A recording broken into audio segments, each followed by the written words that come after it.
Good morning. Welcome back into Wake Up America. I'm Rob Finnerty. Let's go to the southern border right now. The crisis there continues to get worse. January setting another all-time record for illegal crossings in that month, and the problems are expanding to the freezing cold of the Green Mountains and Adirondacks of northern Vermont and the state of New York. In the Swanton sector in northern Vermont, this is just miles from the Canadian border, illegal crossings are up, get this, 846%. The majority of the people crossing are from Mexico. How are they getting there?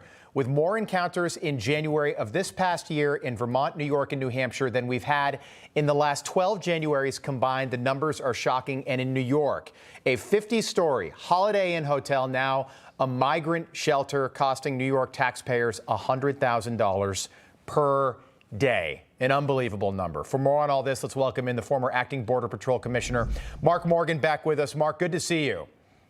You too, Rob. Thanks for having me. Mark, I don't even know where to start this morning, but let's start at the northern border. Take us through what is going on up there in Maine, New Hampshire, Vermont, and New York.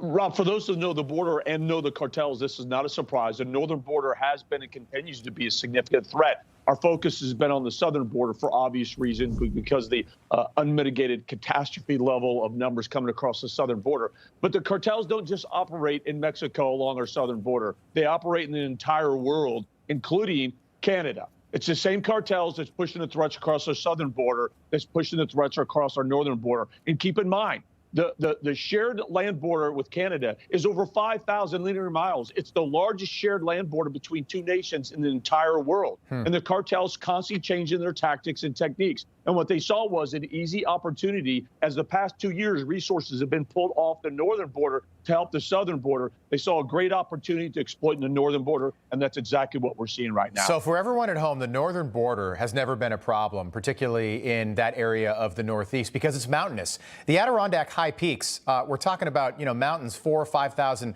feet tall. Same thing in New Hampshire. Mount Washington is in New Hampshire, not on the border, but this is not friendly territory, especially this time of year. I looked it up, Mark, this morning. Swanton, Vermont, northern sector, 18 degrees right now. Tomorrow, the low, 2 degrees. Saturday, 8 degrees. That's the low in that area. How are these people getting? And they're Mexican nationals, the majority of them. They're from Mexico. How are they getting there? So that's the question. It's really important for, I think, U.S. citizens to understand the laws in Canada is very lax. You can easily, if you're in Mexico or really from around the world, you can easily get into Canada on a visitor visa. It's very, very easy to do. Little documentation is needed. But then, Mark, where are they? Sorry to cut you off. Where are they getting the money? I mean, it doesn't make any sense to me. My parents live in Vermont. So is somebody flying Air Canada from Mexico City to Montreal and then walking to the border, 80 miles south to the Vermont border? How are they actually financing, and is it all cartel run and funded? Well, all cartel fund and run It's exactly the same cartels that's pushing threats across our southern border. They're handling this operation as well. It's just about money. If you can pay a little bit more money, you're able to take advantage of this new tactic and technique that the cartels are using, and you're seeing it's expanding every single day.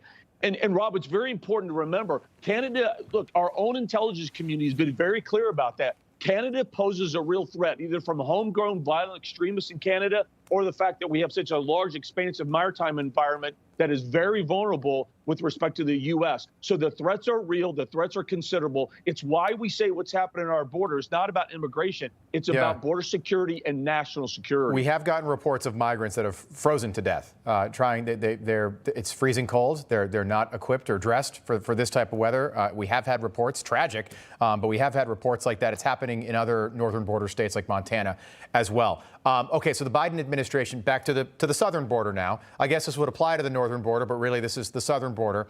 So the New York Times with some reporting about this new proposed rule change from the Biden administration.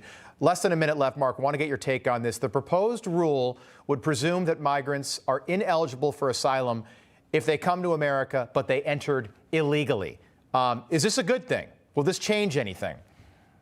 The words are good. The substance are just BS, Rob, because what they've talked about, what's not mentioned in that article, is they said that you need to avail yourselves of legal pathways. What they're not honest with the American people about, those legal pathways are this new CBP One app, which is unlawful use of parole, circumventing the asylum process. And then they're continuing to say, hey, look, come to our port of entry, and we'll look the other way as you continue to file fraudulent claims, and we'll let you into the country illegally, never to be heard from again. They call that a legal pathway. So if they use that, they're still in. Nothing's going to change. It's all smoke and mirrors. Wow. All right, Mark Morgan, as always, great to see you. Thanks for breaking that down. We'll do it again soon.